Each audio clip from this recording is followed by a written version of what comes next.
So you've got spirits aging in a barrel or perhaps in glass on oak, and you're wondering, when do you stop? When do you pull it out and bottle it? How's it going, chasers? I hope you're having a kick-ass week. I'm Jesse, this is Still It, and today we're talking about when to stop, when to bottle spirits that are aging in or on oak. And the first thing we have to address is the fact that while all of the processes that are happening are science with a little bit of magic, alchemy sprinkled in there, the decision-making process of deciding when to stop is really art. There's no right answer, there's no wrong answer. It comes down to personal preference for what you like or a specific preference that you've outlined in terms of a target flavor that you're trying to hit for that spirit. So I'm going to give you the best advice I can give in terms of what you should do, what you shouldn't do, what you should look for, how you should think about this. But at the end of the day, there is no right or wrong answer. It's up to you. It's what you prefer. Some people like a dirty, great, big, spicy, astringent bourbon. Other people want it to be mellow, sweet, and smooth. And neither one's right, neither one's wrong. It's up to you. So the TLDR for tracking and deciding when to pull spirits out of or off of oak is to think of different flavors as almost like individual entities and track them over time. So either literally have it like a line graph or kind of build a line graph in your head, and then pick a moment in time where the average of all of those lines is the best. That probably sounds a little bit cryptic potentially right now, but hopefully by the end of the video, when I get back to this concept and explain it again, it'll make a whole lot of sense for you. So let's pull things apart and deal with each part individually. So first of all, think about the bad parts, the undesirable things in the spirit at the time when they first went into the oak. This isn't going to be just flavor. It's going to be mouthfeel, perception, the alcohol feel or burn in the mouth as well. So some of these could be that strange, almost stainless steely kind of flavor that you get on new, especially whiskeys. It could be the green, grassy, just real fresh whiskey flavor. It can be the overly burny, aggressive alcohol presence in the mouth. And it can just be a lack of interest as well. There's a bunch of other potential things about a new spirit that you don't like that may pop up in this as well. But what I want you to do is think about these over time. So at the beginning, they're going to be way up here, right? They're going to be at 100% of whatever that spirit was when it was made. Of course, thinking of it in percentages may not make a whole lot of sense because the next spirit you make may be more intense with some of those flavors, but you get the idea, right? On average, all of those things are going to trend down over time. Not every time and not for all cases, but generally they're going to trend down over time. So for this thing, this entity, we'll call it the undesirables of new whiskey or rum or whatever it happens to be, are going to trend down over time. So generally, the longer the better in that situation. The next thing to talk about is the really obvious one when it comes to aging spirits on or in oak, and that is all of the flavors that the oak can impart into the spirits that you're aging. All of the delicious flavors that the alcohol and the water essentially dissolve or strip out of the wood, put into the liquid, and make it taste like something different. The oaky flavor, the vanilla flavor, the more sweet confectionery flavors, maybe a little teeny tiny hint of almost smoke from the char. You get the idea, right? These are the flavors that the barrel imparts, that people love, and once again, generally, the more, the better. And the longer you leave it in the barrel, the more that line, whether it be you're physically graphing it and trying to put some sort of metric on it, is going to trend up over time, or if you're just sort of thinking about it in your head, over time. It's going to trend up. The longer you leave it in the barrel, the more the barrel can impart those flavors into the spirit. They're going to get more and more intense. The next category is the magic, the alchemy of aging spirits. It's science, but it sure as hell feels like alchemy when you experience it. The intangibles, the complexity, the things that arrive out of nowhere that you never saw coming, how do I put it? It's greater than the sum of all the parts. It's not that you had a whiskey that tasted like this and you added barrel flavor that tastes like this and you put them together and get a slightly interesting flavor. No, it's like way more than that. And generally, this is due to oxidization and esterification and transesterification. We don't need to go into all of that too much right now. But there are literally chemical changes, reactions happening in that barrel that add up to the beauty of aged spirits, in my opinion. And once again, generally, the longer you leave this, the better it's going to get. The more esterification you get. So you get more transesterification. Those start to transesterify as well, and the complexity just sort of ramps up over time. It's a good thing, 99% of the time. So, at this point, you're probably thinking, Jesse, this makes no sense. Everything you're talking about just sounds like it gets better and better over time. Why are we stressing about tracking flavors if the longer you leave it, the better it gets? Fair point. Not everything necessarily just keeps getting better with time. Time to say a huge thank you to the Patreons. Thank you, Patreons, for being the people that support us day in, month out. And special thank you to the Whiskey Shaman, Randall. It was your question that made me think, I haven't recorded this video yet. Why have I not made this video yet? I should make that video. So here we are. Thanks, guys. We appreciate it. So what are these things that get worse in the barrel over time? The first to think about is the ABV. And most of the time you don't have to worry about this too much, but I'm going to flag it now because it's caught me out a bunch of times, mostly because I got lazy and stopped monitoring things. But depending on the climate that you're in, the environment that your spirit is aging in, the ABV can drop. Sometimes it even goes up. And both can potentially have issues for your spirit.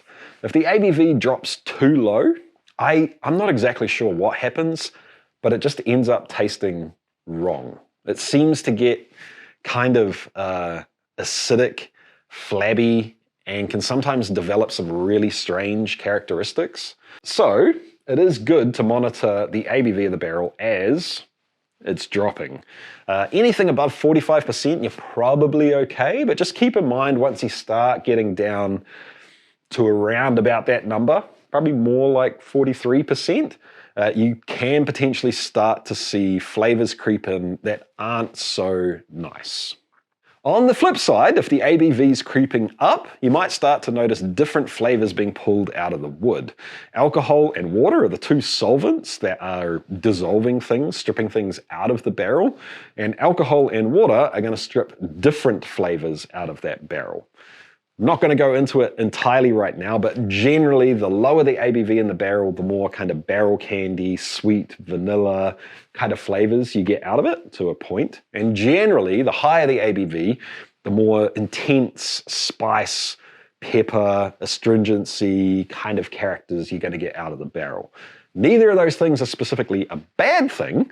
Just keep in mind that if the ABV is creeping up, you may start to get some pretty intense flavors coming through, which leads us to the next point. Flavors from the barrel that may be perceived as bad. And once again, this goes back to the personal preference thing.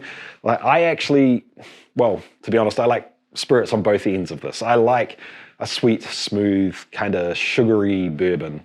Sure, sometimes I like a bourbon that wants to kick me in the teeth with like pepper and spice and astringency. Both are good, but not good in every situation, if that makes sense. So some of the flavors that you get out of the barrel might get to the point where they start rising and rising and rising too much for you, and you don't like it. So you need to be monitoring that carefully. Some of the more regularly occurring flavors that people put into this category would be astringency, would be way up the top.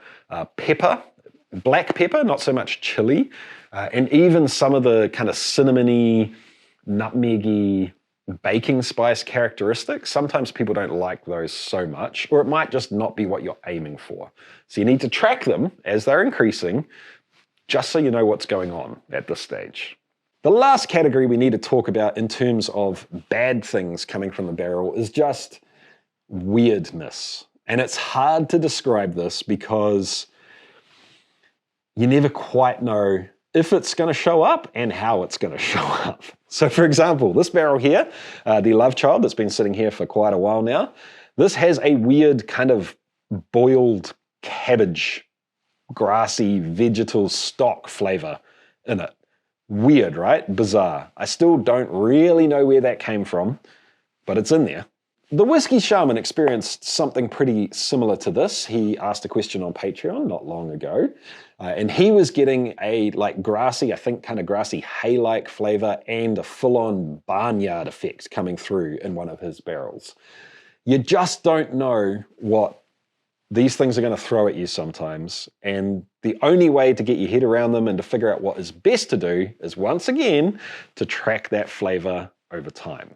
But here's the tricky part, the part that makes deciding on when to pull things out of the barrel really an art in my mind. And that is the fact that most of the time, these things don't happen linearly. A flavor doesn't just keep going up, up, up, up, up in a straight line. And the opposite's true for things that are dropping off. That alcohol mouthfeel, the lack of complexity, that stainless steel-y kind of taste that a spirit sometimes has at the beginning of its life. They don't just drop down straight. And here's the real kicker.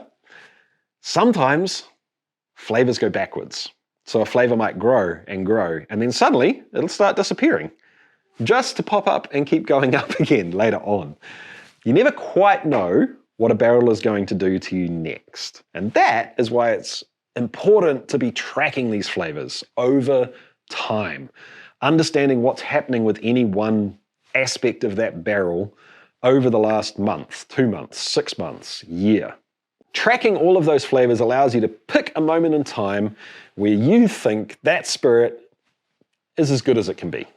And unfortunately, like many things in life, sometimes that involves a little bit of compromise. I should probably note too, team, that sometimes things just go wrong. This isn't a process that we even fully understand, let alone are able to fully control. Sometimes you'll put spirit into or onto oak and it'll just be astringent from day one, and that's all you seem to get out of it.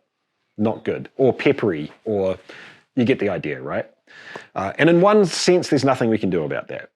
In another sense, remember that blending is a thing. So don't ditch that spirit and drop it away, because next time you might find a spirit that you think, man, this is really good, but just a little bit of astringency would balance this out really well. And you can put in 5% of that stuff that's way too astringent and fix another whiskey.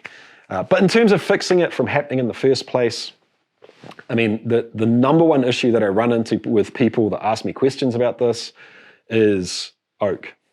Really good quality oak. I can't stress it enough. I've got a couple of videos about it. I'll put them down there.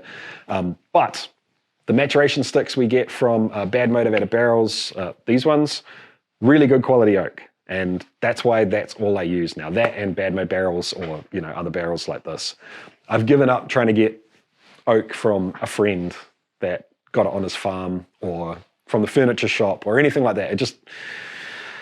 It tends to not work out. So that's the number one issue. And the other thing that I see a lot is that people put spirits into or onto the oak at an ABV that doesn't make a whole lot of sense.